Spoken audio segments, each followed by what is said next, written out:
മദ്രസയിൽ പഠിച്ച കാര്യമാണ്. നമുക്കറിയാം ഖുറൂജു ശൈഇൻ മിൻ അഹദി സബീലൈനി, മുന്തുവാരത്തിലൂടെയോ പിന്തുവാരത്തിലൂടെയോ വല്ല വസ്തുവും പുറപ്പെടുക, വലൗ റീഹൻ, അത് കീഴ്വായു ആയാലും ശരി ഉളു മുറിയുന്നാണ് പഴയ കാലം മുതലേ നമ്മളൊക്കെ പഠിച്ചിട്ടുള്ളത്.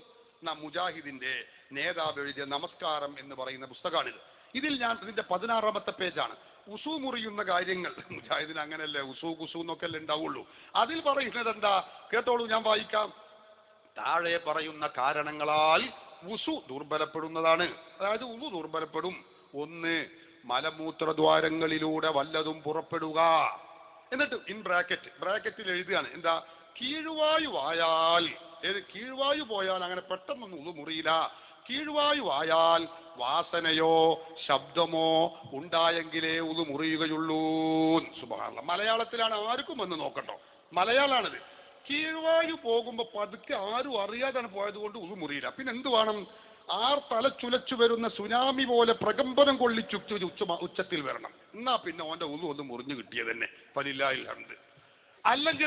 അല്ലെങ്കിൽ പിന്നെ കതീന പൊട്ടിക്കുമ്പോഴാവുന്ന മണം ഉണ്ടാവുള്ളൂ, ആ ദുർഗന്ധം, അതുപോലെ മണപ്പിച്ചിട്ട് എരപ്പാക്കണം, എന്നാലും ഓന്റെ ഉളു മുറി.